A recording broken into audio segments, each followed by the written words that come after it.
Parmi les nombreux récits de la Bible, certains personnages secondaires occupent une place discrète, mais symboliquement essentielle.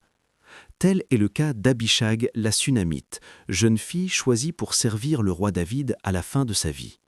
Son nom apparaît dans le premier livre des rois, 1 Roi 1, 2, au moment où le vieux roi, affaibli et incapable de se réchauffer, reçoit d'elle des soins empreints de fidélité et de pureté. L'Écriture dit « On chercha dans tout le territoire d'Israël une jeune fille vierge et belle. On trouva Abishag, la Sunamite, et on la conduisit au roi. Elle le servait, mais le roi ne la connut point. » 1 Roi 1, 3, 4. Au-delà de cette apparente simplicité, son rôle prend une portée à la fois morale, spirituelle et politique. Abishag devient un symbole de pureté désintéressée, mais aussi un instrument de révélation sur la nature du pouvoir et la fidélité au dessein de Dieu. Dès lors, on peut se demander que révèle l'histoire d'Abishag la Sunamite sur la fidélité du cœur, la pureté du service et la légitimité spirituelle du pouvoir. Pour y répondre, nous étudierons d'abord le rôle d'Abishag dans le contexte historique du règne de David et des rivalités de succession, avant d'analyser la portée symbolique et spirituelle de sa présence auprès du roi et de sa place dans le dessein divin.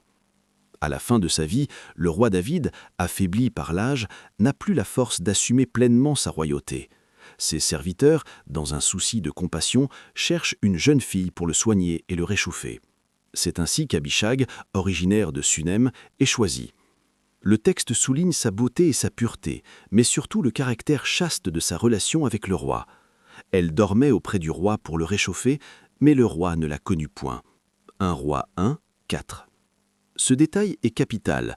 Il met en lumière la frontière entre la tendresse et le désir, entre le soin et la possession. Abishag se place du côté du service et de la compassion, non de la convoitise. Elle devient un symbole de fidélité silencieuse et de respect du sacré. Mais après la mort de David, un tournant politique survient. Adonija, fils aîné du roi ayant déjà tenté de prendre le trône, demande à Bathsheba, mère de Salomon, d'intercéder pour qu'il puisse épouser Abishag. Or, dans la mentalité orientale ancienne, prendre la femme ou la concubine d'un roi défunt revenait à revendiquer son héritage royal. Salomon perçoit donc la gravité de cette demande. Pourquoi demandes-tu Abishag la Sunamite pour Adonija? C'est sa mort que tu demandes aussi. 1 Roi 2, 22. Par ce geste, Adonija manifeste l'orgueil du pouvoir et la convoitise de ce qui appartient à Dieu seul. En conséquence, Salomon le fait exécuter. Ainsi, Abishag devient involontairement le pivot d'une épreuve morale. Sa pureté révèle l'impureté de l'ambition humaine. Ce passage montre que le pouvoir légitime ne s'obtient pas par le désir de possession, mais par l'obéissance à la volonté divine.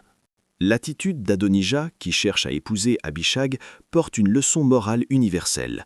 Vouloir s'approprier ce qui a appartenu au roi, c'est vouloir s'emparer de la dignité qui ne lui revient pas. De manière symbolique, cela représente la tentation de s'approprier la sainteté, la sagesse ou la gloire, au lieu de les recevoir humblement de Dieu. Aujourd'hui encore, certains essayent d'être sauvés par la force, par les efforts, par le jeûne, par toutes sortes de démonstrations. Alors Dieu vous demande simplement de croire. Le livre de Galates, chapitre 2 et verset 16 nous dit « Néanmoins, sachant que ce n'est pas par les œuvres de la loi que l'homme est justifié, mais par la foi en Jésus-Christ, nous aussi nous avons cru en Jésus-Christ afin d'être justifiés par la foi en Christ et non par les œuvres de la loi, parce que nul ne sera justifié par les œuvres de la loi. » Donc, l'histoire d'Adonija nous avertit contre l'orgueil spirituel, contre la volonté de dominer même dans le domaine du sacré.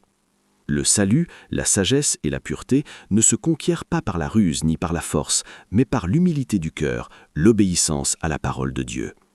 Abishag, en restant silencieuse, devient la gardienne du mystère du roi, celle qu'on ne peut ni posséder ni profaner sans conséquence. Abishag incarne une forme d'amour désintéressé, un service silencieux, fondé sur la tendresse et la pudeur. Elle rappelle la figure du serviteur fidèle évoquée par Isaïe. « Voici mon serviteur que je soutiens, mon élu en qui mon âme se complaît. » Elle accomplit son devoir sans attendre de récompense, devenant une image de l'âme fidèle qui agit par amour et compassion, non par ambition. Dans la tradition juive, elle symbolise la tchesed, la bonté active et la fidélité concrète. Elle représente la jeunesse spirituelle qui veille sur la sagesse vieillissante. Là où David s'affaiblit, elle maintient la chaleur, c'est-à-dire la vie et la ferveur du cœur. Dans une vision chrétienne spirituelle, Abishag peut être vue comme une figure allégorique de l'âme fidèle, ou encore comme une représentation de la sagesse divine. Le roi David, vieilli, symbolise l'humanité fatiguée, marquée par le poids du péché ou du temps. Abishag, jeune et pure, représente la grâce nouvelle qui vient réchauffer ce cœur refroidi. Elle est la présence de Dieu qui veille et console et qui restaure. La parole de Dieu dit « La sagesse est un souffle de la puissance de Dieu, une effusion pure de la gloire de l'Omnipuissant. » Proverbe 7, verset 25. Ainsi, elle ne réchauffe pas seulement le corps du roi, mais ravive son esprit. Son service devient une métaphore du souffle divin qui redonne vie à la foi endormie. Et toi, as-tu besoin de ce souffle dans ta vie ? En conclusion, l'histoire d'Abishag la Sunamite, brève mais dense, nous révèle combien la fidélité, la pureté et le respect du sacré sont essentiels dans la vie spirituelle. Auprès du roi David, elle représente la compassion et la chaleur de l'âme fidèle. Face à Adonijah, elle incarne la limite entre le service et la convoitise, entre la sagesse et l'orgueil. Par son attitude, elle nous enseigne que le vrai pouvoir est celui du cœur humble et que le véritable amour se manifeste dans le don et non dans la possession.